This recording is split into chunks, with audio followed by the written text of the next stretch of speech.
place to be here in coastal North Carolina. It's just great. I'm hopping around the cypress swamp right now. I've made it out pretty far from the bank just to get a glimpse of this eastern cottonmouth right here. What a really cool snake. He does not like me being here. He was just relaxing, and the second I got close, he put his head up. He's definitely aware of my presence. There are a few alligators in this particular area that we're in. I've just come across behind me what looks like to be a small gator burrow, but unfortunately it's not occupied by a gator, it's occupied by an eastern cottonmouth.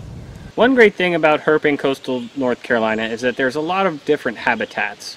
We're visiting a cypress kind of swamp creek area along the edges where there's open sunny areas, kind of like what's all around me here. Sometimes we can find snakes underneath logs. This little southern ringneck, we can tell it's a southern ringneck by the broken ring on its neck and by the continuous dots on its belly.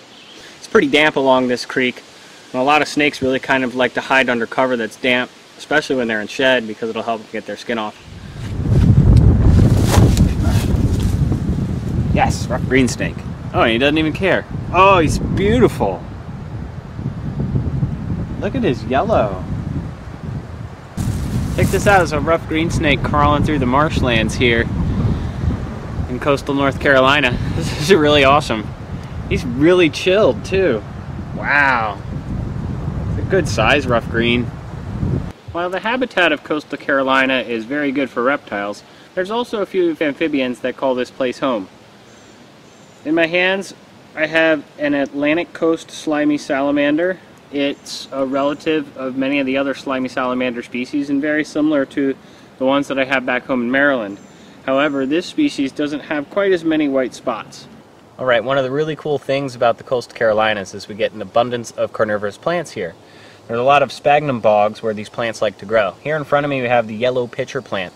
This is a really cool carnivorous plant. It collects water in the trunk, and in the trap here an insect will fall in and down into the water and become digested by the plant.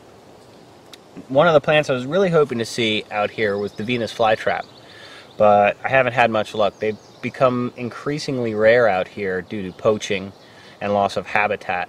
I did, however, find a few sundews, which are another really cool carnivorous plant. They're really sticky, and when insects touch them, they get stuck to them and also get slowly digested by the plant in that way.